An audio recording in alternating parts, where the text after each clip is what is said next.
അപ്പോൾ ബീർബൽ വീണ്ടും പറഞ്ഞു, മഹാരാജ് ഹദ്ദും കൂടെ ഉണ്ടായിരുന്നെങ്കിൽ അടിപൊളിയായത്.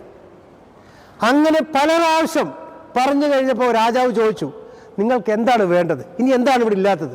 അയാൾ പറഞ്ഞു, മഹാരാജ് എനിക്ക് വിശപ്പും കൂടെ ഉണ്ടായിരുന്നെങ്കിൽ. ഈ ഒരുക്കി വെച്ചേക്കുന്ന എല്ലാം ഭംഗിയായി, ഇന്ന് എനിക്ക് വിശപ്പില്ല. എനിക്ക് വിശപ്പില്ലെങ്കിൽ ഇതെല്ലാം വേസ്റ്റാണ്, എൻ്റെ മുന്നിൽ നിരത്തിയിരിക്കുന്ന ഈ ഭക്ഷണ സാധനങ്ങളെല്ലാം വേസ്റ്റാണ് എന്ന് പറയുന്നത് പോലാണ് മക്കളെ ഈ മേഴ്സിൽ കോളേജിൽ നിങ്ങൾക്ക് വേണ്ടി ഒരുക്കി വെച്ചിരിക്കുന്ന എല്ലാ സൗകര്യങ്ങളും, ഇവിടെ ഒരുക്കി വെച്ചിരിക്കുന്ന ഓരോ ഡിപ്പാർട്ട്മെൻറ്റുകളും ഓരോ അധ്യാപകരും. നിങ്ങൾക്ക് വിശപ്പില്ലെങ്കിൽ അതെല്ലാം വേസ്റ്റാണ്, അവരുടെ അധ്വാനം എല്ലാം വൃഥായിലാവും. നിങ്ങൾ വിശപ്പുള്ളവരാണോ? ഇവരുടെ അധ്വാനത്തിൻ്റെ ഫലം നിങ്ങൾ എടുക്കുമോ? കാരണം അവർ വിതയ്ക്കുകയാണ് ചെയ്യുന്നത്. കൊയ്യേണ്ട ഉത്തരവാദിത്വം നിങ്ങളുടെ ഓരോരുത്തരുടെയുമാണ്. ഇവിടുത്തെ ഈ കോളേജും ഇവിടുത്തെ ഡിപ്പാർട്ട്മെൻറ്റുകളും ചെയ്യുന്ന ഓരോ പ്രവൃത്തി എന്ന് പറഞ്ഞാൽ എന്താണ്? അവർ വിത്തുകൾ വിതയ്ക്കുകയാണ്, അവർ കൊയ്യാൻ നിൽക്കാറില്ല. കൊയ്യേണ്ട ഉത്തരവാദിത്വം നിങ്ങൾക്ക് ഓരോരുത്തർക്കുമാണ്. നിങ്ങൾ വിശപ്പുള്ളവരാണെങ്കിൽ ഇവിടുത്തെ ഓരോ ഡിപ്പാർട്ട്മെൻറ്റിൻ്റെ ഓരോ സൗകര്യങ്ങളും നിങ്ങൾ പ്രയോജനപ്പെടുത്താൻ നിങ്ങൾക്ക് താല്പര്യമുള്ളവരാണെങ്കിൽ നിങ്ങൾക്ക് ജയിക്കാൻ സാധിക്കും. നിങ്ങൾ അതിന് താല്പര്യമുള്ളവരാണോ? ഹലോ,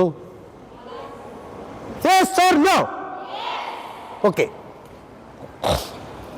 ഇനി ഞാൻ എൻ്റെ കാര്യത്തിലേക്ക് വരാം. നിങ്ങൾക്ക് ഒത്തിരി സമയമില്ല എന്നൊക്കെ സിസ്റ്റർ പറഞ്ഞായിരുന്നു, അത് കാരണം ഞാൻ ഒത്തിരി സമയം എടുക്കുന്നില്ല.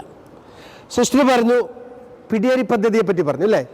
അതിനെ ഞാൻ ഒന്നുകൂടെ ഒന്ന് കറക്റ്റ് ചെയ്ത് അതിൻ്റെ ഒരു കറക്റ്റായ ഒരു പിക്ചർ നിങ്ങളുടെ മുന്നിൽ തരാൻ ആഗ്രഹിക്കുകയാണ്. കഴിഞ്ഞ ഒരു 24 മാസമായിട്ട് ഞാനും എൻ്റെ വൈഫ് മോളി സ്റ്റീഫൻ നിങ്ങളുടെ കൂട്ടത്തിൽ തന്നെ ഇരിപ്പുണ്ട്. ഞങ്ങൾ രണ്ടുപേരുടെ കേരളത്തിൽ യാത്ര ചെയ്തത് ഏറെക്കുറെ 25,000 കിലോമീറ്ററാണ്. ഏറെക്കുറെ ഒരു 80 സൺഡേകൾ ഞങ്ങൾ വേറെ ഒന്നും ചെയ്തിട്ടില്ല. പല കല്യാണങ്ങളും മിസ്സായി, പല ഫാമിലി ഫംഗ്ഷനുകൾ പലതും മിസ്സായി. പക്ഷേ ഞങ്ങൾ അതൊന്നും ശ്രദ്ധിച്ചില്ല. ഫാമിലി ഫംഗ്ഷനുകളൊക്കെ ഞങ്ങൾ ഒഴിവാക്കി. ഞങ്ങൾ കേരളത്തിൻ്റെ ഓരോ മുക്കും മൂലയിലും പോയി. എന്തിനാണ് പോയെന്നറിയോ? പഴയകാല കളിക്കാരെ നമുക്ക് ഇന്ന് യൂറോപ്യൻ ഫുട്ബോളൊക്കെ കാണാൻ പറ്റും, ഇന്ന് നമുക്ക് പല ISL കളികളും പല കളികളും നമുക്ക് കാണാൻ പറ്റും. പക്ഷേ ഞങ്ങളുടെയൊക്കെ ചെറുപ്പത്തിൽ ഒരു 70കളിൽ അല്ലെ ആ ഒരു കാലഘട്ടത്തിൽ എടുത്താൽ ഞങ്ങളുടെ വേൾഡ് കപ്പാണ് സന്തോഷ് ട്രോഫി എന്ന് പറയുന്നത്. വർഷത്തിൽ ഒരിക്കൽ വരുന്ന വേൾഡ് കപ്പ് ആണ് സന്തോഷ് ട്രോഫി. ആ കാലത്ത് നടന്നിരുന്ന ചാക്കോളാസ് ട്രോഫി, അതുപോലെ ശ്രീനാരായണ ട്രോഫി, മാമൻ മാപ്പിള, അതുപോലെ GV രാജ, അങ്ങനെയുള്ള പല ഫുട്ബോൾ ടൂർണമെൻറ്റുകളും കേരളത്തിൽ ഉണ്ടായിരുന്നു. ആ കാലഘട്ടത്തിൽ കളിച്ച പലരും നമ്മളുടെ ഇടയിലൊക്കെ അവർ ജീവിക്കുന്നുണ്ട്, പക്ഷേ അവരെ നമ്മൾ അറിയില്ല എന്നുള്ളതാണ്. ഞാൻ ഇങ്ങനൊരു പദ്ധതി, ഇങ്ങനൊരു പ്രോഗ്രാമായി ഇറങ്ങാനുണ്ടായൊരു കാര്യം, ഞാൻ ഇതേപോലെ ഒരു ക്ലാസ് എടുക്കുന്നൊരു സമയത്ത് തൃശ്ശൂർ ഇങ്ങനെ ഒരു ക്ലാസ് എടുക്കുകയാണ്. കുറച്ച് ഒരു 80ഓളം കുട്ടികളുണ്ട്, മുതിർന്നവർ കുറച്ച് പേരുണ്ടായിരുന്നു അതിനകത്ത്, അതായത് 50-55 വയസ്സുള്ള മുതിർന്നവർ. അപ്പോൾ ഞാനവിടെ ചോദിച്ചു, വിക്ടർ മഞ്ഞിലായെ പറ്റി നിങ്ങൾ അറിയുമോ എന്ന് ചോദിച്ചു. നിങ്ങൾക്കറിയോ ആർക്കെങ്കിലും വിക്ടർ മഞ്ഞില കേട്ടിട്ടുണ്ടോ? ഹലോ, വിക്ടർ മഞ്ഞില എന്ന് പറഞ്ഞാൽ 1970കളിൽ ഇന്ത്യൻ ഗോൾ പോസ്റ്റ് കാത്തിരുന്ന പ്രഗത്ഭനായ ഒരു തൃശ്ശൂർക്കാരനാണ് വിക്ടർ മഞ്ഞില. അദ്ദേഹം കാലിക്കറ്റ് യൂണിവേഴ്സിറ്റിയിൽ 28 വർഷത്തോളം കോച്ചായി സേവനമനുഷ്ഠിച്ച ഒരാളാണ്. അങ്ങനെ ഒരാളെ കാലിക്കറ്റ് യൂണിവേഴ്സിറ്റിയിൽ പഠിക്കുന്നത് നിങ്ങൾ അറിയില്ല എന്ന് പറഞ്ഞാൽ അത് വലിയ വിഷമമാണ് സത്യം. അങ്ങനെ ഒരാളെ ഞാൻ തൃശ്ശൂർ അദ്ദേഹത്തെ പറ്റി ചോദിച്ചപ്പോൾ അതാരാന്ന് ചോദിച്ചു. അതെനിക്കൊരു ഷോക്കായിരുന്നു സത്യം പറഞ്ഞു. അന്ന് ഞാൻ തീരുമാനിച്ചു ഇവരെ എല്ലാം ഒരിക്കൽ കൂടി ജനമധ്യത്തിൽ എത്തിക്കണം. അതിനുവേണ്ടിയാണ് ഞങ്ങൾ ഈ 25,000 കിലോമീറ്റർ ഓടിയത്. 200-ൽ കൂടുതൽ കളിക്കാരെ ഞങ്ങൾ ഇൻ്റർവ്യൂ ചെയ്തു. അതെല്ലാം എൻ്റെ ചാനലിലുണ്ട്. ഈ ഒരു പ്രോഗ്രാമിന് ഞങ്ങളൊരു പേരിട്ടത് കേരളവും സന്തോഷ് ട്രോഫി എന്നാണ്. ആ ഒരു പ്രോഗ്രാമിന് ഞങ്ങൾക്കൊരു വേൾഡ് റെക്കോർഡ് കിട്ടി, URFൻ്റെ ഒരു വേൾഡ് റെക്കോർഡ് കിട്ടി. അതല്ലാതെ ഞാനൊരു വിസിലിംഗ് ആർട്ടിസ്റ്റാണ്. വിസിലിംഗ് ആർട്ടിസ്റ്റ് എന്ന് പറഞ്ഞാൽ മനസ്സിലാവുമോ? ആർക്കെങ്കിലുമൊക്കെ മനസ്സിലായോ? നിങ്ങൾ പോകുമ്പോൾ അങ്ങനെ അവിടെ വന്നിട്ട് ഇങ്ങനെ അടിക്കുന്ന ആ വിസിലല്ല. വിസിലിംഗ് ആർട്ടിസ്റ്റ് എന്ന് പറഞ്ഞാൽ വിസിലടിച്ച് പാട്ട് പാടുക. ആ ഒരു ഫോർമാറ്റിൽ ഞങ്ങളുടെ കൂട്ടത്തിലൊരു 700-ൽ കൂടുതൽ വിസിലിംഗ് കലാകാരന്മാരുണ്ട്. ഒരു വേൾഡ് വൈഡ് സംഘടനയാണ് വേൾഡ് ഓഫ് വിസിലേഴ്സ്. ഞാൻ എൻ്റെ സ്ഥാപക പ്രസിഡൻ്റ് ആയിരുന്നു. ഇപ്പോൾ ഞാൻ ഇതിൻ്റെ തിരക്ക് കാരണം ഞാനത് മാറ്റി വെച്ചേക്കാണ്. അതിന് ഞങ്ങൾക്ക് ഒരു ഗിന്നസ് കിട്ടിയിട്ടുണ്ട്, ഒരു ലിംക ബുക്ക് ഓഫ് റെക്കോർഡ് കിട്ടിയിട്ടുണ്ട്, ഒരു ഏഷ്യൻ ബുക്ക് ഓഫ് റെക്കോർഡ് കിട്ടിയിട്ടുണ്ട്, ഒരു ബെസ്റ്റ് ഓഫ് ഇന്ത്യ കിട്ടിയിട്ടുണ്ട്, ഇന്ത്യ ബുക്ക് ഓഫ് റെക്കോർഡ് കിട്ടിയിട്ടുണ്ട്. 5 റെക്കോർഡ് കിട്ടിയിട്ടുണ്ട്. ആൾക്കാർ പലരോടും നമ്മൾ സംസാരിക്കുമ്പോൾ ആൾക്കാർ പറയും സമയമില്ലാത്ത എന്തുകൊണ്ടാണെന്നറിയോ? നമുക്ക് പ്രയോറിറ്റി ഇല്ലാത്തതുകൊണ്ടാണ്.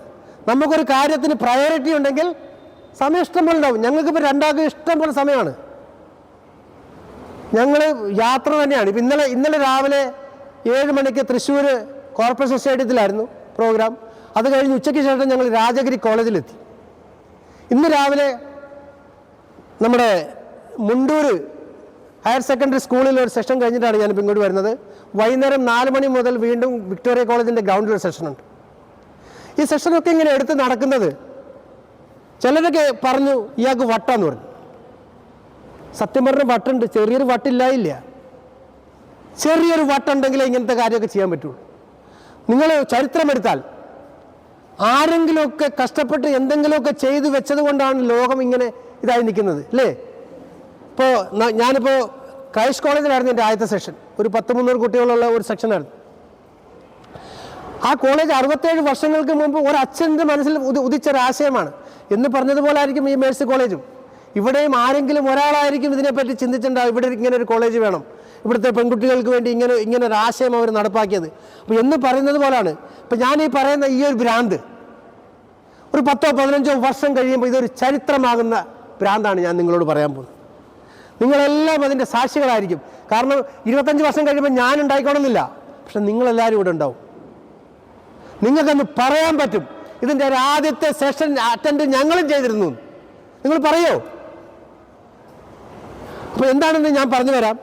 ഞാൻ പറഞ്ഞു, ഞങ്ങൾക്ക് സ്പർശനം ആർട്സ് എന്ന് പറഞ്ഞൊരു ചാനലുണ്ട്. ചാനലിൽ ഏറെക്കുറെ 460-ൽ കൂടുതൽ വീഡിയോ ഉണ്ട്. അതിനകത്തൊരു 10-30-ൽ കൂടുതൽ വീഡിയോ മോട്ടിവേഷണൽ വീഡിയോ ആണ്. ഞാൻ എൻ്റെ ഒരു മോട്ടിവേഷണൽ വീഡിയോ സാറിന് ഷെയർ ചെയ്ത് കൊടുക്കാം. ഒരു 4.5 മിനിറ്റ് മാത്രമുള്ളൊരു വീഡിയോ ആണ്. 4.5 മിനിറ്റ് കൊണ്ട് നിങ്ങൾക്കൊരു 60 വർഷത്തെ എക്സ്പീരിയൻസ് ഞാൻ എഴുതി തരാം. 4.5 മിനിറ്റ് കൊണ്ട്. ഇന്ന് ഞാൻ ആലോചിക്കാറുണ്ട്, നിങ്ങളിപ്പോൾ ഈ ഇരിക്കുന്ന പ്രായത്തിൽ ഞാൻ ആ വീഡിയോയിൽ പറഞ്ഞ കാര്യങ്ങൾ എനിക്കാരെങ്കിലും പറഞ്ഞു തരാനുണ്ടായിരുന്നെങ്കിൽ. കാരണം അന്ന് ഇതൊന്നും ഞങ്ങൾക്ക് പറഞ്ഞു തരാൻ ആരുണ്ടായിരുന്നില്ല. ഞാനൊക്കെ ഇഷ്ടം പോലെ വായിക്കുന്ന ഒരാളായിരുന്നു. കടന്നമണ്ണ ലൈബ്രറിയിൽ ഞാൻ വായിക്കാത്ത പുസ്തകങ്ങളില്ലായിരുന്നു. പക്ഷേ എന്ത് വായിക്കണമെന്ന് പറഞ്ഞു തരാൻ ആളില്ലായിരുന്നു. ഇപ്പം തിരിഞ്ഞു നോക്കുമ്പോഴാണ് മനസ്സിലാവുന്നത് അന്ന് എന്തൊക്കെയാണ് വായിച്ചതെന്ന്. കറക്റ്റായ കാര്യങ്ങൾ ഇന്ന് പറഞ്ഞു തരാൻ നിങ്ങൾക്ക് വ്യവസ്ഥ ഇതുണ്ട്, എന്താ സംവിധാനങ്ങളുണ്ട്. പക്ഷെ പണ്ട് അങ്ങനെയൊന്നും ആയിരുന്നില്ല. അപ്പോൾ ആ ഒരു ഇതിൽ നിന്നുകൊണ്ട് ഞാൻ നിങ്ങളോട് പറയുകയാണ്, നിങ്ങളുടെ മുന്നിൽ വരുന്ന അവസരങ്ങളെ നിങ്ങൾ പിടിച്ചെടുക്കുന്നവരായിരിക്കണം. ഒരാൾ നിങ്ങൾക്ക് കൊണ്ടുതരില്ല, ഒന്നും സർവ് ചെയ്ത് ഒന്നും തരില്ല ഈ ലോകത്തിൽ ഒരാളും. നിങ്ങളത് നേടിയെടുക്കാൻ പരിശ്രമിക്കുന്നവരായിരിക്കണം, ആഗ്രഹിക്കുന്നവരായിരിക്കണം. അപ്പോൾ അവസാനമായി ഞാൻ എൻ്റെ പിടിയേരി പദ്ധതിയിലേക്ക് വരികയാണ്. എന്താണ് പിടിയേരി പദ്ധതി? നിങ്ങളെല്ലാവരും 2 GB 3 GB ഡാറ്റ ഉപയോഗിക്കുന്നവരാണോ? അല്ലയോ? ഹലോ, മൊബൈൽ ഇല്ലാത്തവരെന്ന് കൈവെക്കാവോ? ഒരാളേ ഉള്ളൂ മൊബൈൽ ഇല്ലാത്ത ഒരാൾ. ബാക്കി എല്ലാവരുടെ കയ്യിലും മൊബൈൽ ഉള്ളവരാണ് എന്ന് പറഞ്ഞാൽ അതിൻ്റെ അർത്ഥം എന്താണ്? 2 GB ഡാറ്റയെങ്കിലും നിങ്ങളുടെ കയ്യിലുണ്ട്. ഉണ്ടോ ഇല്ലയോ? Yes or no? ഈ 2 GB ഡാറ്റയിൽ നിന്ന് ഞാൻ ഈ പറഞ്ഞ സ്വപ്ന പദ്ധതിക്ക് വേണ്ടി ഒരു 10 മിനിറ്റ് നിങ്ങൾക്ക് മാറ്റിവെക്കാൻ പറ്റുമോ? ഹലോ, പറ്റുമോ ഇല്ലെന്നോ? പറ്റും. അത്രയും മാത്രമേ ഞാൻ നിങ്ങളോട് ചോദിക്കുന്നുള്ളൂ. നിങ്ങൾ ഈ ഒരു അതെന്താണ്? പിടിയേരിയാണ്. എൻ്റെ സ്വപ്നം എന്താണ്? എൻ്റെ ഈ പിടിയേരി പദ്ധതിയിൽ ചേരുന്ന 10 ലക്ഷം യുവാക്കൾ എൻ്റെ കൂട്ടത്തിലുണ്ടാവുക. 10 ലക്ഷം യുവാക്കൾ എന്ന് എൻ്റെ കൂട്ടത്തിൽ വരുമ്പോൾ ഒരു ദിവസം നമ്മൾ ജനറേറ്റ് ചെയ്യുക എത്ര മിനിറ്റ് സമയമാണെന്നറിയോ? എത്ര മിനിറ്റ് സമയമാണ്? 1 കോടി മിനിറ്റ് ഒരു ദിവസം നമുക്ക് ജനറേറ്റ് ചെയ്യാൻ പറ്റും. 10 ലക്ഷം കുട്ടികൾ നമ്മുടെ കൂട്ടത്തിൽ വന്നാൽ 1 കോടി മിനിറ്റ് നമുക്ക്. 1 കോടി മിനിറ്റ് എന്ന് പറഞ്ഞാൽ എത്ര ദിവസമുണ്ട്? ഇത് കാൽക്കുലേറ്റ് ചെയ്യാമോ ആർക്കെങ്കിലും? വർഷങ്ങളുടെ എനർജി നമുക്ക് ഒരു ദിവസം കൊണ്ട് ഉണ്ടാക്കിയെടുക്കാൻ പറ്റും. അപ്പം നിങ്ങൾ ഓരോരുത്തരോടും ഞാൻ റിക്വസ്റ്റ് ചെയ്യുകയാണ്, ഈ ഒരു പദ്ധതിയുടെ ഭാഗമാകുക. നിങ്ങളുടെ ഒരു 10 മിനിറ്റ് 15 മിനിറ്റ് സമയം, ഈ ഡാറ്റ നാളെ നിങ്ങൾക്ക് പ്രയോജനം ചെയ്യുന്നതല്ല. ഇന്ന് നിങ്ങൾ യൂസ് ചെയ്തില്ലെങ്കിൽ വേസ്റ്റാണ്. അപ്പോൾ ഈ വേസ്റ്റായി പോകുന്ന ഈ എനർജിയെയാണ് നമ്മൾ യൂസ് ചെയ്യാൻ പോകുന്നത്. അപ്പോൾ ആ ഒരു കാര്യത്തിന് നിങ്ങൾ ഓരോരുത്തരും ഇതിനു വേണ്ടി സമയം കണ്ടെത്തണമെന്ന് ഞങ്ങൾ റിക്വസ്റ്റ് ചെയ്യുകയാണ്, അഭ്യർത്ഥിക്കുകയാണ്, അപേക്ഷിക്കുകയാണ്. നിങ്ങൾക്ക് ആർക്കെങ്കിലും എന്തെങ്കിലും ചോദിക്കാനുണ്ടെങ്കിൽ ചോദിക്കാം. ഒരു 1-2 പേർക്ക് എന്തെങ്കിലും ചോദിക്കാനുണ്ടെങ്കിൽ.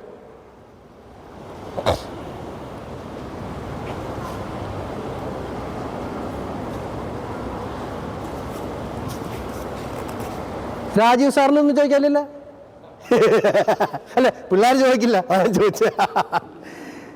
ഞാനിവിടെ ഈ ഒരു 15 അല്ലെങ്കിൽ 20 മിനിറ്റ് നേരം എടുത്ത ഈ ഒരു സെഷൻ നിങ്ങൾക്ക് എന്തെങ്കിലും പ്രയോജനം ചെയ്യുമോ? ഹലോ, എന്തെങ്കിലും നിങ്ങൾക്ക് മനസ്സിലാക്കാൻ പറ്റിയോ? ഇല്ലെന്നോ ഉണ്ടെന്നോ? സൗണ്ട് വരുന്നില്ല.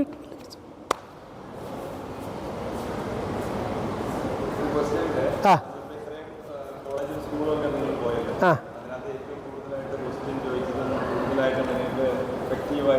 സത്യം പറഞ്ഞാൽ എനിക്ക് അവിടെ ക്രൈസ്റ്റിൽ മിക്സ്ഡ് ആയിരുന്നു കുട്ടികൾ, ഗേൾസും ബോയ്സും കൂടെ ഒരുമിച്ചായിരുന്നു. അതുകൊണ്ടാണോ എന്നറിയത്തില്ല, അവിടെ കുറച്ച് എക്സ്ട്രാ എനർജി ഉണ്ടായിരുന്നു.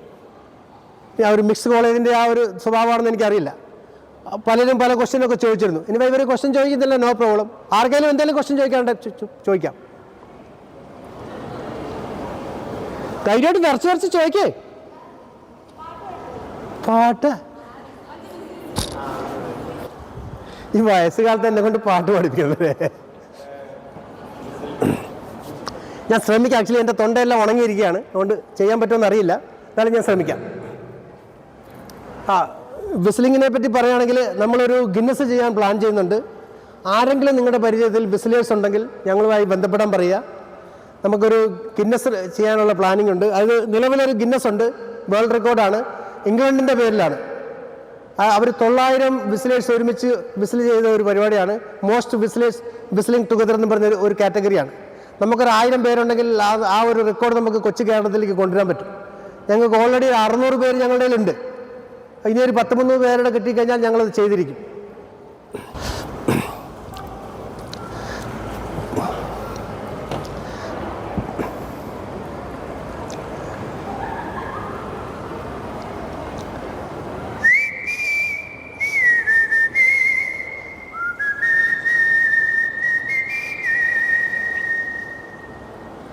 പാട്ട് ഇതെന്ന് ആർക്കെങ്കിലും പറയാമോ?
ഇത്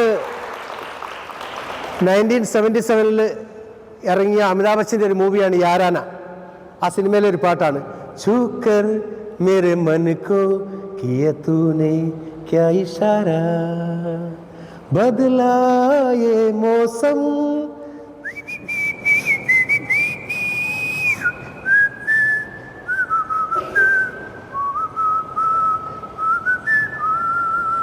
താങ്ക് യു.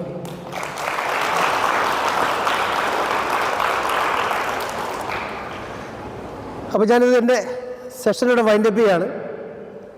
ആരെങ്കിലും 2 പേര് ചെറിയൊരു ഫീഡ്ബാക്ക് തരികയാണെങ്കിൽ വലിയ സന്തോഷവും. ആരാണ് ധൈര്യമായി എഴുന്നേറ്റ് വരുന്നത്? മേഴ്സി കോളേജിൻ്റെ പ്രൗഡാകാൻ പോകുന്ന ആ 2 പേര് ആരാണ്?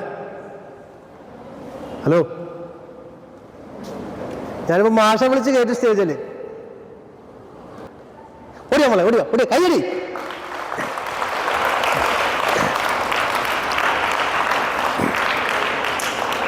എൻ്റെ വിസിൽ സോങ് എങ്ങനെ ഉണ്ടായിരുന്നു?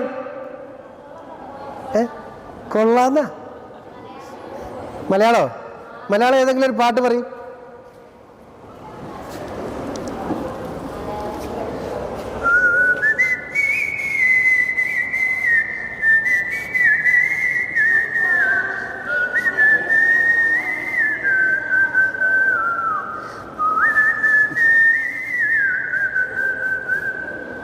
ഏതാ പാട്ട്?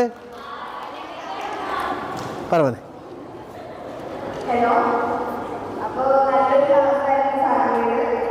ഇതിൽ പകുതി കുറേ പേരുടെ എക്സാം ആയിട്ട് സാറിൻ്റെ മിസ്സായിട്ട് വിളിച്ചത്. അപ്പോൾ ഞങ്ങൾക്ക് ഇത് നല്ല കാര്യമായിട്ട് ക്ലാസ്സിലായിരുന്നു.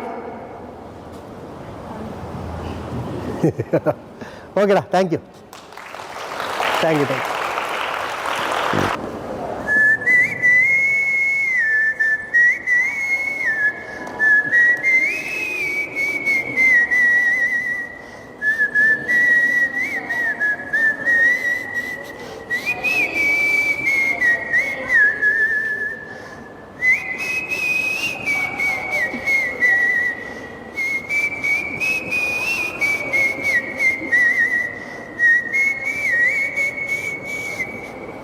ഇത്ര മതി, സമയമായി.